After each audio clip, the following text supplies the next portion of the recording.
Education. We've been fortunate that as a state we can identify our priorities and also have the financial means to support many of those priorities. Education is a top priority for me, for this body, and the state superintendent. Wyoming has spent billions in recent years on education efforts. We spend more per student than nearly any other state, but we are not the best in terms of results. Dollars spent without design, without a shared game plan, will continue to be expensive and unproductive.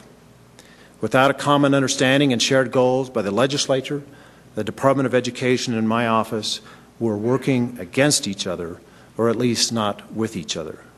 We must be on the same sheet of music, and it is clear we are not.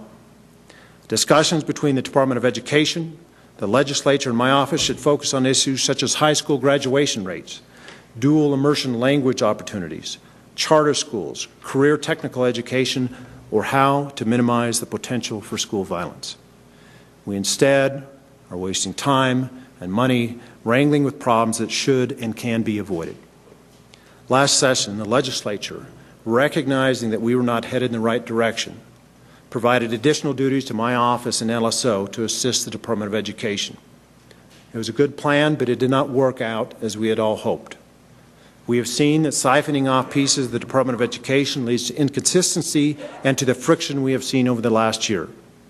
This friction may be regarding accountability, with regard to ACT testing, substituting for pause, or how we categorize positions at the Department of Education.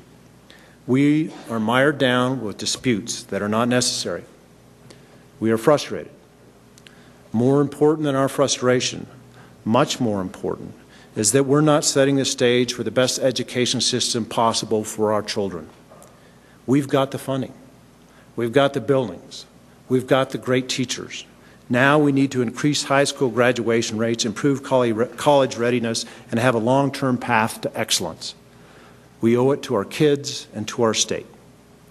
There needs to be a clear message to people, administrators, everyone, that Wyoming will not accept the status quo and that Wyoming will have a predictable, accountable, long-term path to educational excellence. Our state's future literally depends on it because today's students are tomorrow's citizens, workers, and leaders. Parents and teachers do not care about who is to blame. They care about results. As we demand accountability, we ourselves have to be accountable.